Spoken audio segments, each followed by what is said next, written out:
Brainfeed magazine invites schools for ET TechX from December 5th to 7th at Hightex, Hyderabad. నమస్తే, welcome to I dream. మనతో పాటు ఉన్నారు fisheries federation chairman మెట్టు సాయి కుమార్ అన్న. ఒకసారి మాట్లాడదాం లేటెస్ట్ అప్డేట్స్ రాష్ట్రంలో జరుగుతున్నవి, as well as fisheries federation chairman అయిన తర్వాత మరి ఈ ఫిషరీస్ డిపార్ట్మెంట్లో ఆయన టేకప్ చేసినటువంటి డిసిషన్స్ ఏంది, దాని ప్రోగ్రెస్ ఏంది ఏంటి, ఒకసారి మాట్లాడే ప్రయత్నం చేద్దాం. అన్న నమస్తే. కొంత మొన్న బిజీలు ఉంటారు, అందుకని ఎక్కువ టైం దొరకలే. అన్న ఎట్లా ఏం జరుగుతుంది మీ ఫిషరీస్ డిపార్ట్మెంట్లో ఏంటి? డిపార్ట్మెంట్ అనే విషయం కదమ్మా, రాష్ట్రం వ్యాప్తంగా రేవంత్ రెడ్డి గారి ప్రజాపాలన నడుస్తుంది. గ్రామాన ప్రతి మూలాన రేవంత్ రెడ్డి గారు చేసే ప్రతి పని ప్రత్యక్షంగా పరోక్షంగా అటు మహిళలకు కానివ్వండి, ఇటు యువకులకు కానివ్వండి, అటు నిరుద్యోగులకు కానివ్వండి, అందరి ఫలాలు అందరికీ అందుతున్నాయి. అది మాకు చాలా హ్యాపీగా ఉంది. మేము అంటే ఇంకా ఒక 2 వీక్స్లలో రాష్ట్ర ప్రభుత్వం ఏర్పడి మొదటి సంవత్సరం పూర్తిగా వస్తుంది. అవును, రేవంత్ రెడ్డి గారు చేసిన ఘనత ఏంటంటే డిఎస్సి నియామకాలు, నర్సింగ్ నియామకాలు, నిరుద్యోగుల ఇంట్లో ఆనందాలు రావాలి, వాళ్ళ కుటుంబం అంతా హాయిగా ఉండాలనే ఉద్దేశంతో ఏ చిన్న అవకాశం వచ్చినా, ఏ చిన్నటువంటి వ్యవహారం వచ్చినా వారికి ఉద్యోగం ఇచ్చే విధంగా ఆయన చూసిన చొరవ చాలా చాలా అద్భుతం. అనుకున్న మాట నెరవేర్చడానికి తప్పన పడుతున్న నాయకుడు, ఒక సాధకుడు, ఒక సార్థకుడు. పని చేయడంలో మొండి మనిషి. ఎవరికి ఏం కావాలి, ఎవరికి ఏం ఇస్తే ఏమవుతారు, ఏమి ఇస్తే లాభపడతారు అనే విషయాన్ని క్షుణ్ణంగా తెలిసిన వ్యక్తిగా, ఒక ప్రజానాయకునిగా, ఒక ప్రజల మనిషిగా, ఒక బడుగు బలైన వర్గాల నాయకునిగా ఎన్నోటువంటి అంటే ఒక వ్యక్తికి ఎన్ని పేర్లు పెట్టే తక్కువనే. దానంజయులు కర్ణునికి తక్కువ లేదు, యోధుల్లో అర్జున్కి మించినవాడు, మేధస్సులో కృష్ణునికి సరిసమాన జోడిగా, అన్నీ ఒక వ్యక్తిలో ఉన్నటువంటి శక్తిగా రేవంత్ రెడ్డి గారు ఇప్పుడు ఉన్నారు తెలంగాణ రాష్ట్రానికి. ఎస్, మేము గర్వపడుతున్నాం. రేవంత్ రెడ్డి గారి నాయకత్వంలో పనిచేసేందుకు మేము గర్వపడుతున్నాం. ఆయన ఎప్పుడూ బీఆర్ఎస్ నాయకులుగా చిల్లర వ్యవహారం చేయలేడు. ఎక్కడ కూడా 2014లో గెలిచినటువంటి టీఆర్ఎస్ పార్టీ గెలిచిన క్షణం నుంచి అటు నిరుద్యోగులను విస్మరించింది, అటు ఉద్యోగులను విస్మరించింది, అటు మన యువకులను విస్మరించింది, తెలంగాణ రాష్ట్ర ప్రజానికాన్ని విస్మరించింది. కానీ కాంగ్రెస్ పార్టీ ముఖ్యమంత్రి రేవంత్ రెడ్డి గారు గెలిచిన క్షణం నుంచి ఇచ్చిన మాట నెరవేర్చాలనే తపన, ఏ విధంగా ముందుకెళ్తే, ఏ విధంగా కొన్ని ప్రమాణాలు తీసుకొస్తే వాళ్ళకి మేలుతుందనే కొద్ది తపన, ప్రతి క్షణం నిరుద్యోగులని, యువకులను అందరినీ ఉద్యోగం చేయాలి, వారి యొక్క ఇబ్బంది తన ఇబ్బందిగా చూసుకున్నటువంటి వ్యక్తిగా ఎప్పుడుకైనా కూడా అంటే నేను దగ్గర చూస్తుంటాను మేడం, అంటే దగ్గర చూస్తుంటాను. కానీ ఆయన తపన ఎప్పుడు ఒకటే ఉంటుంది, ప్రజలకు ఏదో ఒక మేలు చేయాలి, ఆ మేలు చేస్తే వాళ్ళు ఆనందంగా ఉండని తపన. స్వలాభం ఎప్పుడైనా చూడడు, కుటుంబ పైన వ్యవహారం ఎప్పుడు చూడడు, వ్యక్తి కులం చూడడు, వ్యక్తి యొక్క మతం చూడడు, ఎవరికి మనం ఏమి చేస్తే బాగోతున్న విషయాన్ని తప్ప. నేనేమంటాను, ఒక సాధకుడిగా, ఒక సార్థకునిగా ఈ రెండు వర్డ్స్ అనే ఈ రెండు పదాలు ఒక వ్యక్తికి సూట్ అంటే రేవంత్ రెడ్డి గారు మాత్రమే. ఓకే, సంవత్సరం అయింది అన్న, ఇప్పుడు ఎగ్జాక్ట్ సంవత్సరం కాబోతోంది.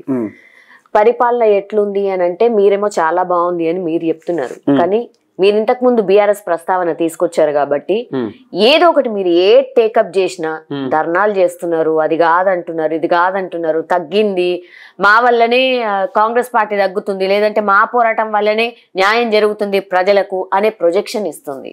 ఎందుకు ఇట్లా అంటే ఏదో ఒకటి అంటే కాంట్రవర్సీ చేసే ప్రయత్నం చేస్తుందా, నిజంగా లోపం ఉందా? మాకు చిన్న ఉదాహరణ చెప్తాను మీకు.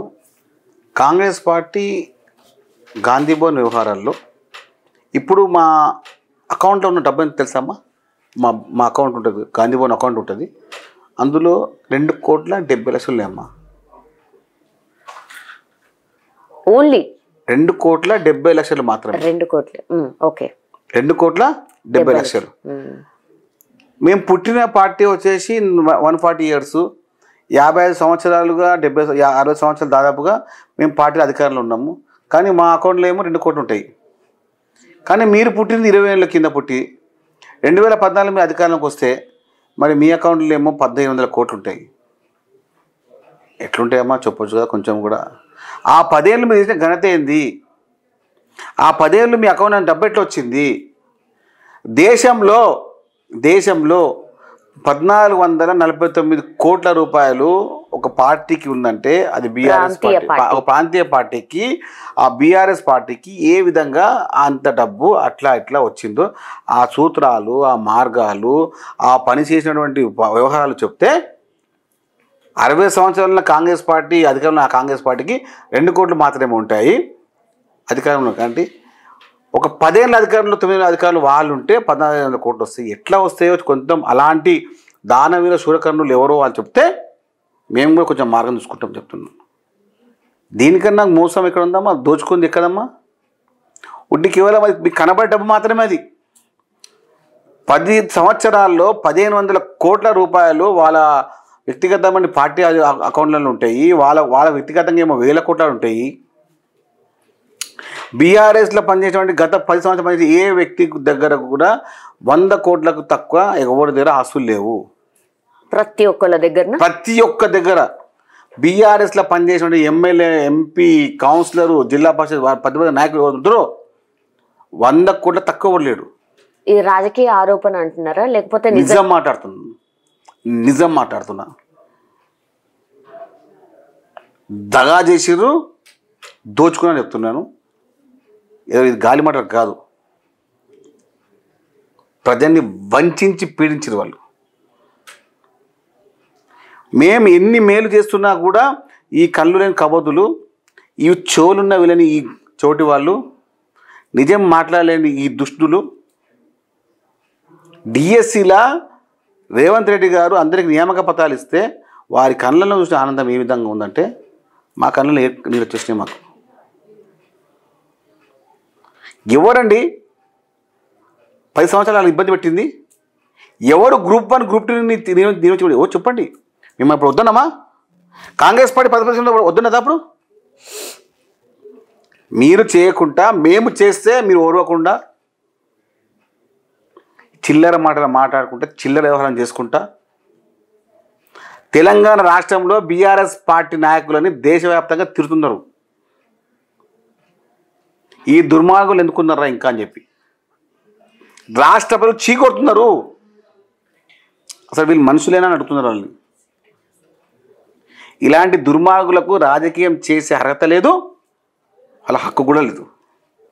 రాజకీయ పార్టీ చెప్పకండి. మీరు తెలంగాణ పదాన్ని చంపిందే మీరు, తెలంగాణ వాదాన్ని చంపిందే మీరు, తెలంగాణ నిరుద్యోగులని ఇబ్బంది పెట్టిందే మీరు, తెలంగాణ అమర వీరులని వారి యొక్క వారి కంటి నీటిని తీసుకొచ్చి కుటుంబాలని తీసుకుని మీరే, తెలంగాణ ఆమె కుటుంబాలను అవమానపరిచింది మీరే.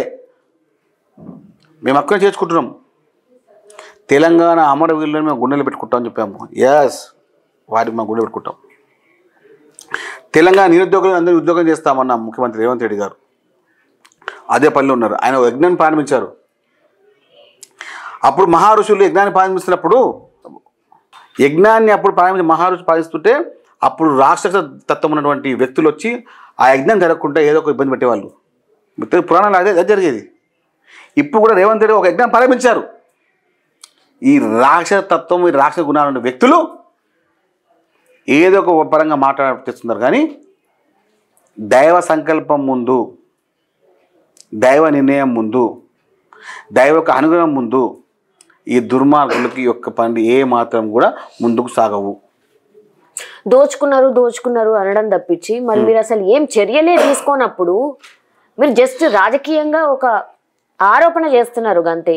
కేటీఆర్ అరెస్ట్ అవుతారు, కేసీఆర్ అరెస్ట్ అవుతారు, లేదంటే కల్వకుంట్లి ఫ్యామిలీ మొత్తం అరెస్ట్ అవుతారు. ఓన్లీ మాటలకే పరిమితం అవుతుంది. అసలు చర్యలు లేవు. ఒకటి జనరల్లీ అసలు మేము అవినీతి చేసేది ఉంటే జైల్లో అన్నా కూడా మీరే ముందుకు రావట్లేదు అనేది కూడా. నేనేమంటానంటే ఇప్పుడు చెప్పగానే అరెస్ట్ చేయడానికే ఉండదు. మాట్లాడ అరెస్ట్ చేస్తారు, పక్కాడబందీగా చేస్తారు. రేపు ఈ న్యాయమైన లొసుగులకు బయటకు రాకుండా చేస్తాము, చట్టపరమైన లొసుగులు రాకుండా చేస్తాము. అదే పనిలో ఉన్నారా? 100% ఉన్నాం. 100% ఎవరైతే ప్రజా సొమ్మును దోచుకున్నారో వారి అందరూ ఊసలు లెక్క పెట్టాల్సిందే, జైల్లో ఉండాల్సిందే, శిక్ష అనుభవించాల్సిందే. అది ఎవరైనా పర్లేదు. ఎన్ని కోట్లు దోచుకొని ఉంటారు? ఎన్ని వేల కోట్లు దోచుకొని ఉంటారు? మేడం నేను మీకు చెప్పాను, ఇప్పుడు తెలుగులో చెప్పాను. బీఆర్ఎస్ సంబంధించిన ప్రతి ఎమ్మెల్యే, ప్రతి ఎంపీ గత 10 సంవత్సరాలుగా 100 కోట్లకు తక్కువ కాకుండా దోచుకున్నారు అంటున్నాను. సో బీఆర్ఎస్ కి సంబంధించిన నాయకులు ఎవరెవరైతే ఉన్నారో వాళ్ళందరినీ కూడా జైలు వేస్తారా? 100%. వాళ్ళందరినీ జైలు వేస్తారా? 100% వేయాలి. ఒక్క తీగ లాగితే డొంకంతా బయటికి పడుతుంది. ఆ తీగను చుట్టేసాము, ఇప్పుడు లాగే తానికి సిద్ధంగా ఉన్నాము. ఒకసారి మేము తీగ లాగినామంటే డొంక అంతా బయటపడుతుంది. ఈ దుర్మార్గులందరూ ప్రజా సొమ్మును దోచుకొని కాంట్రాక్టులకు, పెత్తందారులకు దాచిపెట్టిన దొంగల్ని, ఈ దుర్మార్గుల్ని, ఈ నీచులని తెలంగాణ రాష్ట్ర ప్రభుత్వం క్షమించదు, తెలంగాణ రాష్ట్ర ప్రజలు క్షమించరు. నిరుద్యోగులను ఇబ్బంది పెట్టిన ఈ దుర్మార్గులే, అరెస్ట్ చేయించిందే ఈ దుర్మార్గులు. ఇప్పుడు కూడా మీరు చూడొచ్చు, రాష్ట్ర రాజకీయాలు చేయడంలో మాకు అధికారం కొత్త కాదు మేడం. చెప్తున్నా మీకు, కాంగ్రెస్ పార్టీ గత 60 సంవత్సరాలు అధికారంలో ఉన్నది. మాకు ప్రజా సంబంధించిన వ్యవహారం ఎట్లా చేయాలో మాకు తెలుసు. మీకు అసలు ఏమీ తెలియదు అంటున్నారు. అదే పరిపాలనే తెలియదు అంటున్నారు. పరిపాలన సృష్టించిందే మేమండి. ఎట్లా పరిపాలన చేయాలనో, పరిపాలన ఎట్లా చేయాలి మాకు తెలిసి ఎట్లా చేయాలనో. మీరు కమిషన్ల గురించి ఎట్లయితే మీరు చేశారో, మీరు స్కీమ్లలో ఏ విధంగా స్కాములు చేశారో అన్నీ మాకు తెలుసు. ఉచిత బస్సు ఏమన్నా స్కామ్ అమ్మా? పరిపాలన కాదమ్మా. 5 లక్షల ఆరోగ్యశ్రీ మీకు 10 లక్షలు పరిపాలన కాదమ్మా. అదేవిధంగా రైతు రుణమాఫీ అయింది 2 లక్షల, పరిపాలన కాదమ్మా. ఎక్కడ వస్తున్నాయని అడుగుతున్నారు. ఎవరు అడిగింది అమ్మా? ఇప్పుడు 4 ఉన్నాం మనము. మేము ఇచ్చిన వాగ్దానం ఏంది? 2 లక్షల రుణమాఫీ చేస్తామన్నాము. ఎవరికైతే 1 లక్ష రూపాయలు 2 లక్షల రూపాయలు రుణమాఫీ చేయకపోతే వచ్చి నాకు చూపట్టుకోండి. మీరు వచ్చి 100 మధ్యలో మెట్టు స్థాయికి మనకు చూపట్టుకోండి. చూడు, ఎవరికైతే 2 లక్షల రుణమాఫీ కాకపోతే పట్టుకోండి, నా గల్ల పట్టుకుని చూపట్టుకోండి. అంత చెప్తున్నా మీకు. రాష్ట్ర వ్యాప్తంగా 18,000 కోట్లు ఏకదాటిగా ఉన్న విలుదేశం అంటే అది రేవంత్ రెడ్డి గారి మాత్రమే. దేశవ్యాప్తంగా గర్విస్తున్నాం మేము. తెలంగాణ రాష్ట్ర వ్యాప్తంగా బీసీ కులగణన రాష్ట్ర వ్యాప్తంలో కుల జనగణన చేస్తున్నామండి.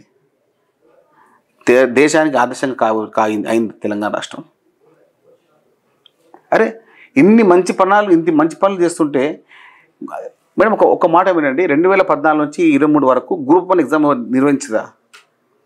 చెప్పండి మేడం. 10 సంవత్సరాలు చదువుకున్నారు. అక్కడ ఆర్టీసీ క్రాస్ రోడ్లో, అటు దిల్సుఖ్ నగర్లో, అటు ఇంటర్లో చదువుకున్నారు. ఒక్కొక్క ఏజ్ ఎక్కువైపోయింది. వాళ్ళందరూ ఇబ్బందులు పడుతున్నారు.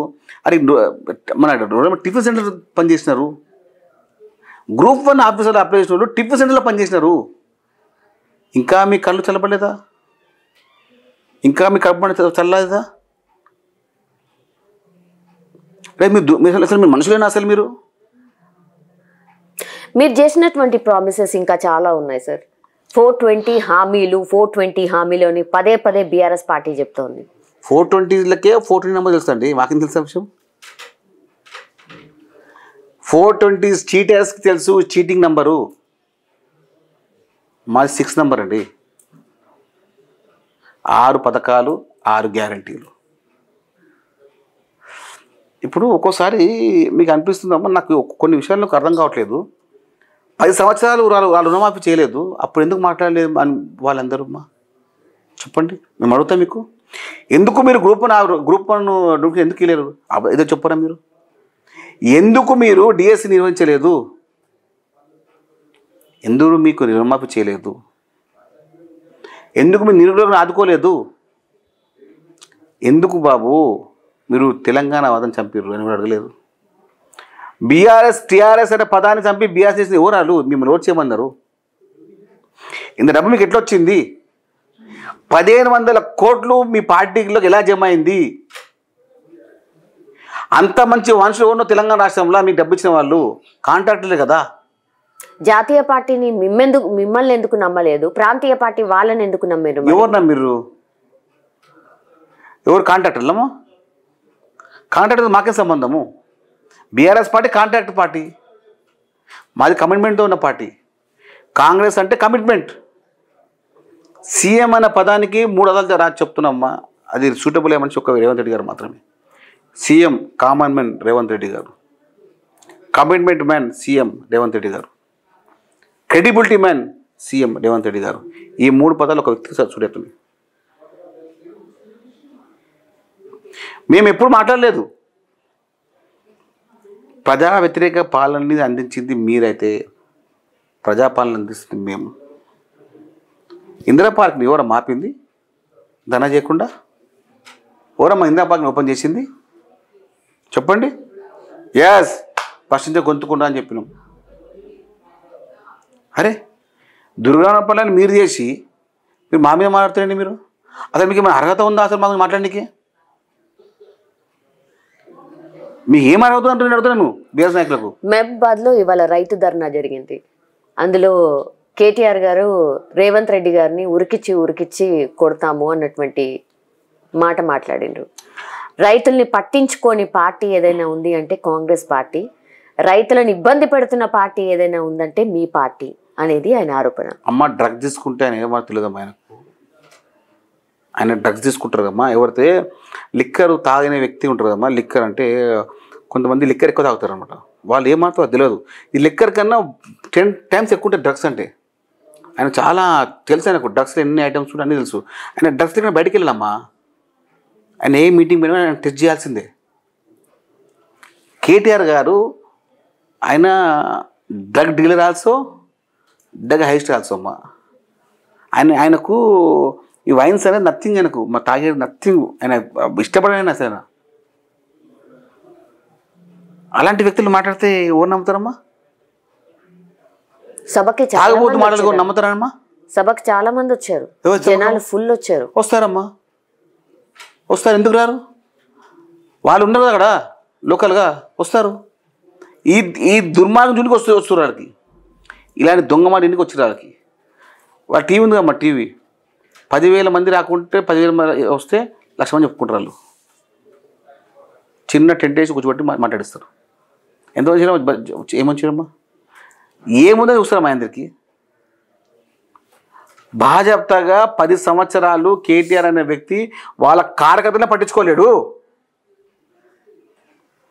ఒక్కొక్క ఎమ్మెల్యేని గంటలు బయటకు చెప్పిన వ్యవస్థ వాళ్ళది. వాళ్ళు మర్చిపోయొచ్చు. వాళ్ళు బీఆర్ఎస్ పార్టీ ఎమ్మెల్యేలు కేటీఆర్ అప్పుడు మంత్రిగా ఉన్నప్పుడు ఆయన కలవనీకే ఓ బో ఫో ఫో ఫో ఫో ఫో ఎంత బిల్డప్ అప్పుడు అనేది. ఇప్పుడు ఉట్టిగా ఇంట్లో ఉన్నాడు. ఇప్పుడు ఉట్టిగా అది రేవంత్ రెడ్డి మార్క్. ఇంకా వీరు రేవంత్ రెడ్డి గారి గురించి మాట్లాడే హక్కు లేదు, అర్హత కూడా లేదు. ఉరికించి కొట్టేయడం అనేది కళ్ళ మాట. అది దమ్ము ఉంటే ఆబిడ్ చౌరస్తాకి రామను మేము వస్తాము, అమీర్పేట చౌరస్తాకి రామను వస్తాము. కేటీఆర్ ఏడికి వచ్చి రామంటే అడుగు తెలుసుకుంటాము. ఎవరిని ఉరికిస్తారో చూసుకుందాం. కవిత గారు చాలా రోజుల తర్వాత, అంటే లిక్కర్ స్కామ్ తర్వాత బెయిల్ వచ్చిన తర్వాత మొన్నటి నుంచి బయటకు వస్తున్నారు. అది ఫుడ్ పాయిజన్ కి సంబంధించి మీకు అసలు గురుకులాల్లో ఫుడ్ పాయిజన్ ఫ్రీక్వెంట్ వస్తూనే ఉన్నాయి ఇన్సిడెంట్స్. చాలా మంది పిల్లలు పాపం హాస్పిటలైజ్ కూడా అవుతున్నారు. దాన్ని పట్టించుకోవట్లేదు కాబట్టి ఇంకా బీఆర్ఎస్ఏ ఒక స్టాండ్ తీసుకొని బయటకు వస్తున్నటువంటి పరిస్థితి. అందులో భాగంగానే కవిత గారు కూడా బయటకు వచ్చారు. ఆమె డబ్బు ఎక్కడ పెట్టుకో తెలియకుండా ఉన్నదమ్మా. ఆమె డబ్బుని సెటిల్మెంట్ కానీ ఫస్ట్ ఆమె మనీ వచ్చింది మంచిగా. ఆమెకు కొన్ని 100 కోట్లు అకౌంట్లో జమ అయిపోయినాయి. ఎక్కడ పెట్టో తెలియకుండా ఉండరు వాళ్ళు. పెట్టుకునే వాళ్ళు చాలా డబ్బు ఉందమ్మా వాళ్ళ దగ్గర. వాళ్ళు మహారాజా కుటుంబానికి మించి అయిపోయారు. ఇంతకుముందు 1947 ముందు దేశంలో వంశాపూర్వకమైనటువంటి వ్యవస్థ ఉంటుండే, రాజకీయ వ్యవస్థ. రాజకీయంలో మాకు 1000 ఎకరాలు ఉన్నాయి, మాకు 1,00,000 ఎకరాలు ఉన్నాయి, అక్కడ 70 ఎకరాలు ఉంది, ఇక్కడ 100 ఎకరాలు ఉంది. వాళ్ళకి అట్లా ఉంది. ఇప్పుడు కవిత గారికి ల్యాండ్ లేని జిల్లా లేదు, కవిత గారికి అపాయింట్మెంట్ మన ఏది ఇండ్లు పెద్ద ప్యాలెస్ లేని ఊరు లేదు తెలంగాణలో. కవిత గారికి ప్రతి జిల్లాలో 100 ఎకరాల కన్నా తక్కువ భూమి ఎక్కడ లేదు. ప్రతి జిల్లాలో ఆమెకు పెద్ద పెద్ద ప్యాలెస్ ఉన్నాయి, ప్రతి కాంట్రాక్ట్లో ఆమె హస్తం ఉంది. ఆమె దాహార్తి ఇంకా తిరగట్లేదు డబ్బుది. ఇప్పుడు కూడా చాలా కాంట్రాక్ట్లో కూడా ఆమె భాగం ఉంది తెలియకుండా, అది మేము బయటకు తీస్తున్నాం. ఓకే, బినామీలతో ఆమె కాంట్రాక్ట్లు చేస్తున్నది. ఆమె సంబంధించిన వ్యక్తులందరినీ కూడా ఎక్కడ ఆమెకి వ్యవహారాలు కూడా జరగనివ్వము. ప్రజల సొమ్ముకి వాళ్ళు చాలా చాలా ఇష్టపడి తింటున్నారు. వాళ్ళ కడుపు కట్టని నిండుతుంది వాళ్ళకు. కాబట్టి ఇలాంటి రాజకీయ నాయకులు, ఇలాంటి కల్వకుంట్ల కుటుంబం, కుట్రల కుటుంబం ఇది. కల్వకుంట్ల కాదు, కుట్ర. ఇది కాల్నా కుటుంబం వీళ్ళది. కాల్నాకు ఆ కుటుంబం వాళ్ళది. వారిని దరిచేస్తే కాటేస్తా తప్ప. అంటే నేను చెప్తున్నా ఎవరికంటే బీఆర్ఎస్ నాయకులు చెప్తే వాడిని మాట్లాడి మాకు కాదు. బీఆర్ఎస్ నాయకులు ఎవరైతే వాళ్ళు నమ్ముతారో, కేటీఆర్ని, హరీష్ రావుని, కవితని నమ్ముతున్న బీఆర్ఎస్ నాయకులారా, మిమ్మల్ని వాళ్ళు వాడుకొని వదిలేస్తారు. టిష్యూ పేపర్ కన్నా డేంజర్ చేస్తారు. వారు వాడటంలో కేటీఆర్, కవిత, హరీష్ రావు తర్వాత ఓరిన బీఆర్ఎస్ నాయకులను వాడుకుంటున్నారు. వాళ్ళు అధికారంలో ఎందుకు దిగద్దే దేని వాళ్ళని మాకు చెప్పేంత నీతులు వారు ఉన్నాయా అమ్మ? ఆ నీతి మాత్రం వాళ్ళు. స్థానిక సంస్థల ఎన్నికల్లో సత్తా చూపించబోతున్నాం, కాంగ్రెస్ పార్టీ పని అయిపోయింది అనేది బీఆర్ఎస్ వాదన. వాళ్ళ పత్తన లేదమ్మా, సత్తా అయింది. తెలంగాణ వాళ్ళ పత్తన లేదు, పత్తా కట్ అయిపోయింది వాళ్ళది. తెలంగాణ రాష్ట్రంలో బీఆర్ఎస్ పని సత్తా లేకుండా పత్తా లేదు వాళ్ళది. సత్తా చాలా మాట. సీఎం గారు మాట చెప్పారు, పార్లమెంట్లో 0 అన్నాడు, 0 తెచ్చాడు. సీఎం గారు ఇంకో మాట కూడా చెప్పారు, నెక్స్ట్ ఎలక్షన్స్ వరకు కేసీఆర్, కేటీఆర్ అసలు బీఆర్ఎస్ పార్టీ లేకుండా చేస్తామని. పాసిబులా? ఎట్లా పాసిబుల్? ఆయన అన్నారంటే పక్కైపోతుంది.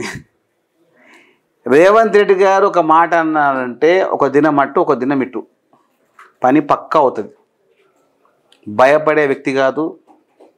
ఒక మాట అన్నారంటే దాని మీద నిలబడే వ్యక్తి. కేసీఆర్ కథం అయిపు చేసినాం కదమ్మా, చేశారు కదా. నెక్స్ట్ హరీష్ కేటీఆర్ కదా. వీళ్ళైతే కేసీఆర్ కదా, వీళ్ళంతమ్మా తుమ్మలు వీళ్ళు, వీళ్ళందరూ పేడ ఆర్టిస్ట్ వాళ్ళు.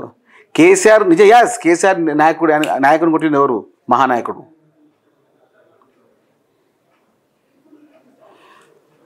కేసీఆర్ తెలంగాణ సంబంధించిన హీరోగా అయినాడు. తెలంగాణ పదాన్ని బట్టి హీరో అయినాడు. తెలంగాణ పదాన్ని బట్టి హీరో అయినాడు. తెలంగాణ మోసం చేస్తే ఆ విలన్ని కొట్టిన హీరో మహానాయకునిగా రేవంత్ రెడ్డి అయినాడు. ఎవరెన్ని మాట్లాడుకోవచ్చు. ఎంతమంది పేడ ఆర్టిస్టులు వచ్చినా కూడా మాకు సంబంధం లేదు, మాకేం భయపడే ఓడుతోని. రేవంత్ రెడ్డి గారి నేనే టచ్ చేయలేరు. ఉరికిచ్చుడు, నడిపిచ్చుడు చాలా మాట. కేటీఆర్ అమీర్పేట్ చోసలు చూద్దాం రా, చూసుకుందాం. నువ్వు వస్తావా, నీ వ్యవహారం సార్ రామని చూసుకుందాం. నెక్స్ట్ ఎలక్షన్స్ వరకల్లా ఎన్ని పార్టీస్ ఉంటాయి అమ్మ? చూడండి అమ్మ, ఒక మాట చెప్తున్నాను. ధోని, కోహ్లీ లాంటి మేధస్సుతో మంచి మ్యాచ్ ఆడి వ్యవహారం చేసినటువంటి రేవంత్ రెడ్డి గారు ఒక్కలే. ఇప్పుడు ధోని, కోహ్లీ లాంటి ఇద్దరు క్రీడాకారులు మైదానంలో ఉంటే ఆడియన్స్ అందరూ హాయిగా ఠీక్ ఠాక్గా మ్యాచ్ చూస్తారు. ఎందుకు? ఇద్దరు మంచి బ్యాట్స్మెన్స్ ఉన్నారు, పిచ్ పైన మంచి బ్యాటింగ్ చేస్తారు, గెలుస్తారని చెప్పి. ఆ ఇద్దరు ఒక్కటే ఇక్కడ రేవంత్ రెడ్డి గారు. కోహ్లీ రేవంత్ రెడ్డి గారే, ధోని కూడా రేవంత్ రెడ్డి గారే. ఇద్దరు ఒక ఆయన్ని ఆయన చూసుకున్నారు అంతే. ఆయన మేమందరం సేఫ్ ఉన్నాం అనుకుంటున్నారు. మేమందరం హాయి మ్యాచ్ చూస్తాం అంతే. విజయోత్సవాలకు సంబంధించి మీ ఫిషరీస్ ఫెడరేషన్ తరఫు నుంచి ఏమన్నా స్టాల్స్, ఫుడ్ కి సంబంధించి ఏమన్నా అరేంజ్మెంట్స్ జరుగుతున్నాయి? ఎస్ మేడం, మేము మహబూబ్ నగర్లో, మహబూబ్ నగర్లో రాష్ట్ర వ్యాప్తంగా మన అంటే ఉమ్మడి మహబూబ్ జిల్లా ఇప్పుడు కొత్త మహబూబ్ జిల్లాలో ఓకే అక్కడ మన దేవకద్ర కాన్స్టిట్యున్సీలో సీఎం గారు ఈ నెల 28వ తేదీన మన అఫీషియల్గా మన ఫెస్టివల్ ప్రారంభిస్తున్నారు. అంటే మన ఒక ఎగ్జిబిషన్ లాగా అందులో కూడా ఫిష్ సంబంధించిన స్టాల్స్ ఉండే ప్రయత్నం చేస్తున్నాము. అదేవిధంగా కార్నివాల్ అని చెప్పి హైదరాబాద్లో ఉంటుంది. 7-8-9కి కార్నివాల్ ఇన్ హైదరాబాద్, ఆడ కూడా మేము స్టాల్స్ ఏర్పాటు చేసుకుంటాం. అన్నిట్లో మేము భాగమితం.